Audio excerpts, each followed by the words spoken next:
Hey beautiful people, what's good? It's your girl Naya here, back for another video. So this video is going to be, it's not really a complete and total review of this book, but I just wanted to talk about this book because I picked this book up to break away from the monotony of the research. You know, the wormholes can get really deep when you start studying different systems of tarot and things like that. So I thought this would be just kind of fun. You know, tarot was originally, you know, a game way back in the day. And so this is just a book where you can just literally play with your cards. It gives you something to do with your cards, to bond with your cards without necessarily having to do research. And as I was flicking through this book, I thought it was just really, it was really cute. And I did, so there's color images in there and stuff like that. Here's the back. Oh yeah, the author is Lynda Cowles. Here's the back. It says, do you wish to understand your tarot cards better? The Tarot Playbook can effortlessly bond with your cards by playing your way through its combinations of games, activities, and what-if readings. Practice in the ancient art of taroga, predict the weather, try your hand at genetic engineering. With the Tarot Playbook, you can explore your deck's distinctive personality, broaden your reading skills, and mine your imagination and intuition, all without the pressures of serious study. Connect with each and every tarot deck you own, yes, even those buried in the back of the drawer. Never again struggle with the new deck that doesn't speak your language. With its humor, style, and pick and mix structure, this is one companion book you'll want to use with each deck you acquire. And as I was flicking through this, I did see that there was some fun ones, some little, you know, more in-depth ones, but very playful, very smart, very unique. So, you know, one of the things it said is if you want to get started, you can just let the deck choose for you and flick through your deck, and in the back there's a card index and it'll take you to the page of, you know, the activity to do.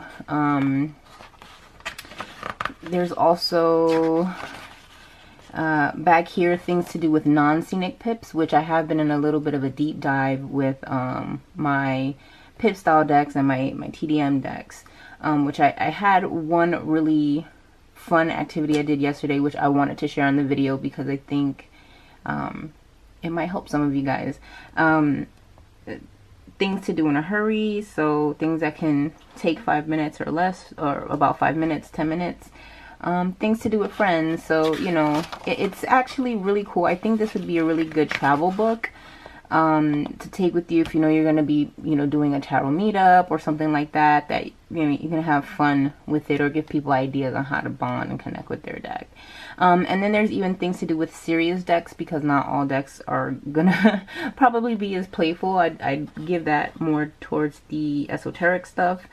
But even some of these were pretty interesting.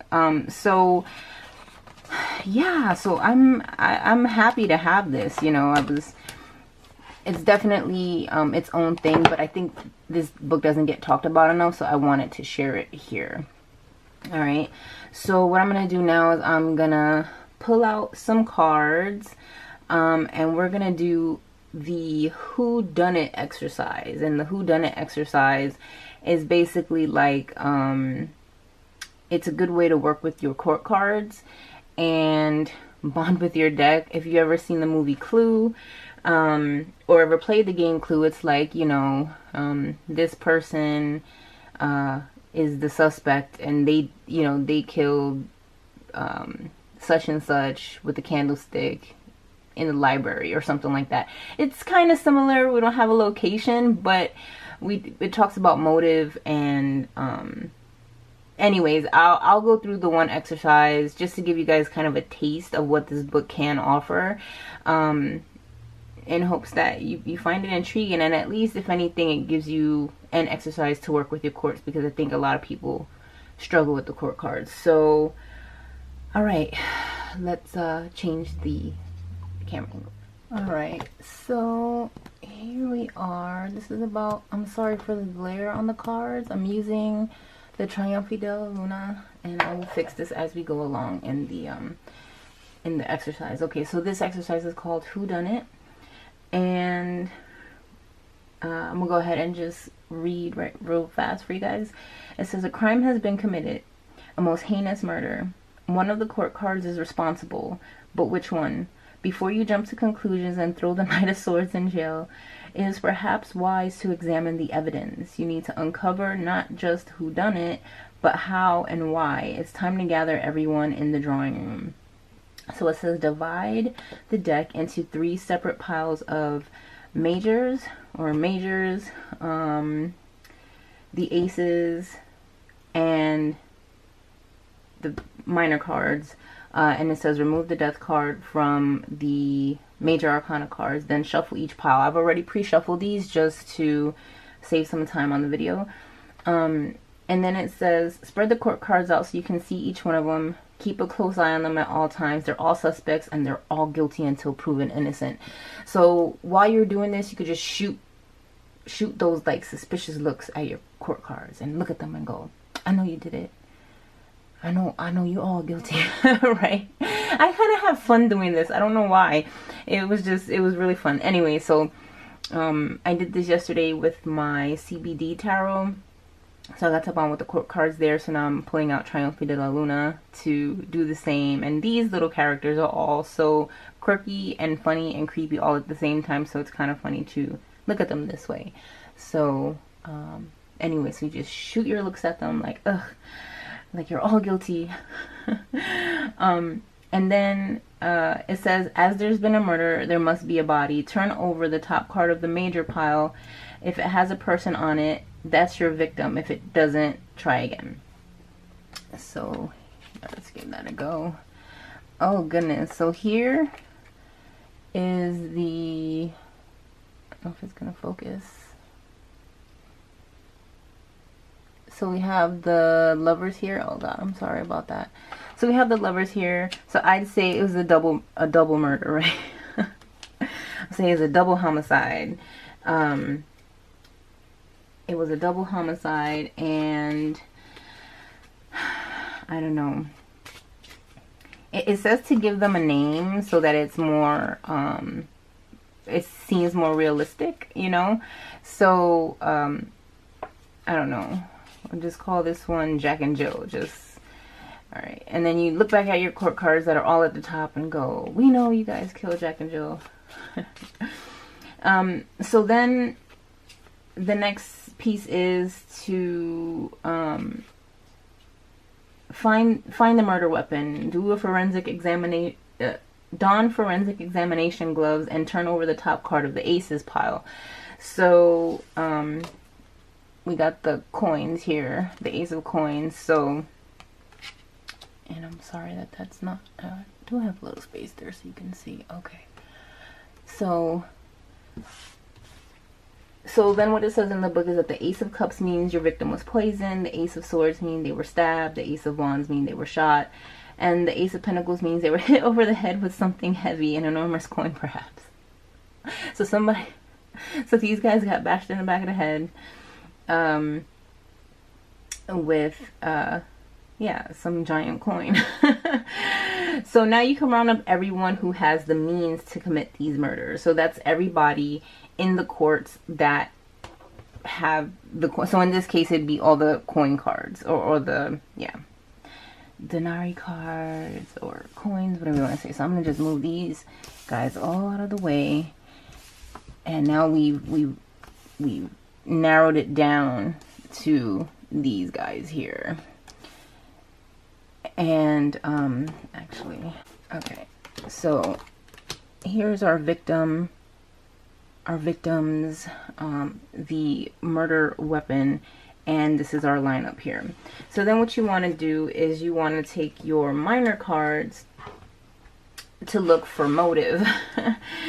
And so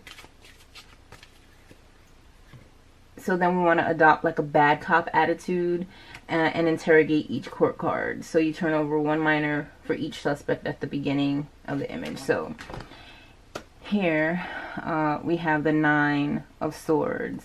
So this guy looks really sleepy, right? So I feel like the Knight of Coins was feeling sleepy, and maybe Jack and Jill were causing him undue stress. They were keeping him up at night, and he didn't appreciate that, and so that's his motive. Maybe they were his neighbors of some sort, and he was just like done with all their noise and all their drama.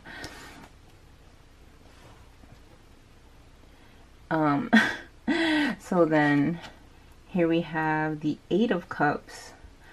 And now, I mean, this little guy, you almost don't want to think that he's the culprit here, but, you know, what if they gave him like the wrong juice or something, or they didn't fill up meet all his needs? Maybe they were like, maybe they sold, like, maybe they're like the candy lady, and they sold flips and candy out of their house, and they didn't have the juice that he really, really likes, and so that just upset him and made him hurt them or something. The Queen, she has the Five of Cups as her motive. Well, the Queen of Coins, I mean, she's obviously like not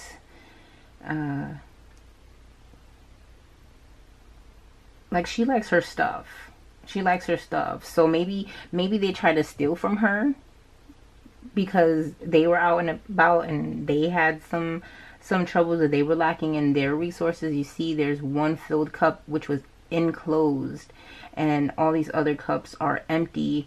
And when you look at her picture, you know, she has stuff, animals, things, very luxurious life. So maybe they went and stole from her, and that's her motive. Maybe she was like not having it, and she was like, "No, y'all are done. Y'all are not gonna steal from me." And then, oh, I'm sorry for the glare. And then here we have the King of Coins. Oh, and his is the Four of Wands there, because the fours are usually about structure and stability, and you know, it's like he's kind of seems to be walking away from that. But what would Jack and Jill have done? Maybe they messed with his stability of some sort, his reigning power. Maybe they were spreading rumors about him, and he didn't appreciate that because, you know, he's in sovereignty. He's the king. He's like, yo, you can't be doing that. All right, so now we got all their motives.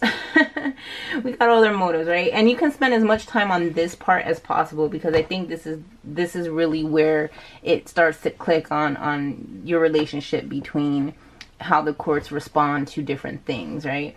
And I'm using a non-scenic deck or TDM deck because this exercise can be done with non-scenic pips. Of course, it can be done with scenic pips as well, which is going to give it a whole different flavor.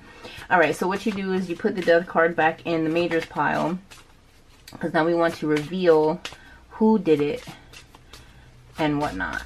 So death goes back. I'm shuffling the majors real fast, and then what you want to do is start flipping the cards over one by one to see where the death card lands.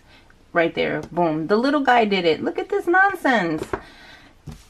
I told you to say he looks innocent, but he's not. The death card came out fast for him. All right, so this is where we're at. This was his motive, and he's the culprit, right? So let's move all of that crap out the way. So boom. So Jack and Jill got killed by the Page of Coins because they didn't have his candy and flips and juices in stock, right? Ta-da! So I mean, it's really a cute exercise. It's fun. It's lighthearted. I particularly like murder mysteries and things of that sort. So I thought this was really fun to do with the court cards, just to, you know, put yourself in a mind frame of being a bad cop or a detective and grilling them. And for me, it came really natural, really easy, and I actually had a lot of fun doing this exercise. So I hope that this helps some of you guys in bonding with some of your decks. At least this one exercise, or with your court cards specifically. Again, the book is the Tarot Playbook by Lynda Cowles. You can find this on Amazon. That's where I picked mine up at. And yeah, you know, and there's a whole bunch of stuff. I'm not gonna go through each and every exercise on camera, but I thought this was good for the court cards. So thank you for watching. Much love, many blessings. Peace.